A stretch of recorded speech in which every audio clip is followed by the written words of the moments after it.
نحمده ونصلي على رسوله الكريم اما بعد فاعوذ باللہ من الشیطان الرجیم بسم اللہ الرحمن الرحیم۔ آج میں آپ کے سامنے قرآن پاک کے جو چاروں کل ہیں ان کی فضیلت بیان کرنے لگا ہوں، تو چلیں سٹارٹ کرتے ہیں۔ سورۃ الکافرون۔ سیدنا فروا بن نوفل رحمۃ اللہ علیہ اپنے والد سے روایت کرتے ہیں کہ نبی کریم صلی اللہ علیہ وسلم نے نوفل رضی اللہ تعالیٰ عنہ سے فرمایا، قل یا ایھا الکافرون پڑھو اور اسی پر بات چیت ختم کر کے سو جاؤ، بے شک اس میں شرک سے برات کا اظہار ہے۔ سورۃ الاخلاص۔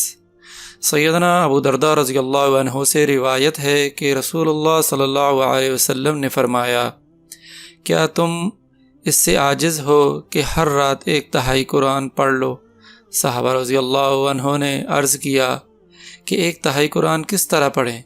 آپ صلی اللہ علیہ وسلم نے فرمایا، قل هو اللہ احد 1/3 قرآن کے برابر ہے۔ ماشاءاللہ۔ سورۃ الاخلاص اور معزتین۔ معزتین بولتے ہیں کہ جو آخر کی 2 صورتیں ہیں، سورۃ الفلق اور سورۃ الناس کو معزتین کہا جاتا ہے۔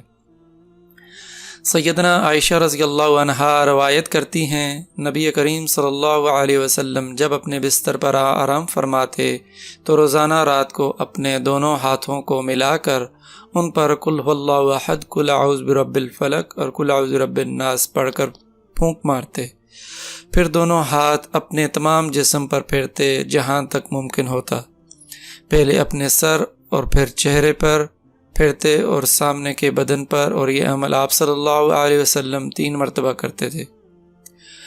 سیدنا معاذ بن عبداللہ رحمۃ اللہ علیہ اپنے والد سے روایت کرتے ہیں کہ ہم ایک بارش والی اور سخت اندھیری رات میں نکلے، ہم رسول اللہ صلی اللہ علیہ وسلم کو ڈھونڈ رہے تھے کہ وہ ہمیں نماز پڑھائیں، چنانچہ ہم نے آپ صلی اللہ علیہ وسلم کو پا لیا تو آپ صلی اللہ علیہ وسلم نے فرمایا، کہو، تو میں نے کچھ نہ بولا۔ آپ صلی اللہ علیہ وسلم نے پھر فرمایا، کہو، تو بھی میں کچھ نہ بولا۔ آپ صلی اللہ علیہ وسلم نے فرمایا، کہو، تو میں نے عرض کیا، اے اللہ کے رسول صلی اللہ علیہ وسلم میں کیا کہوں؟ آپ صلی اللہ علیہ وسلم نے فرمایا، کہو، قل هو اللہ احد اور معزتین الفلق الناس۔ صبح و شام 3 بار یہ کہہ لو تو یہ ہر چیز سے تمہاری کفایت کریں گی۔ سیدنا عقبہ بن عامر رضی اللہ عنہ سے روایت ہے کہ رسول اللہ صلی اللہ علیہ وسلم نے فرمایا، تم نہیں دیکھتے کہ آج کی رات ایسی آیات اتاری گئی ہیں کہ ان کی مثل کبھی نہیں دیکھی گئیں، اور وہ قل اعوذ برب الفلق اور قل اعوذ برب الناس ہیں۔ سبحان اللہ۔ اللہ پاک مجھے اور آپ کو ان چاروں کل کو ہر رات پڑھنے کی توفیق عطا فرمائے۔ اللہ پاک مجھے اور آپ کو قرآن و سنت کے مطابق زندگی بسر کرنے کی توفیق عطا فرمائے۔ جزاک اللہ خیر۔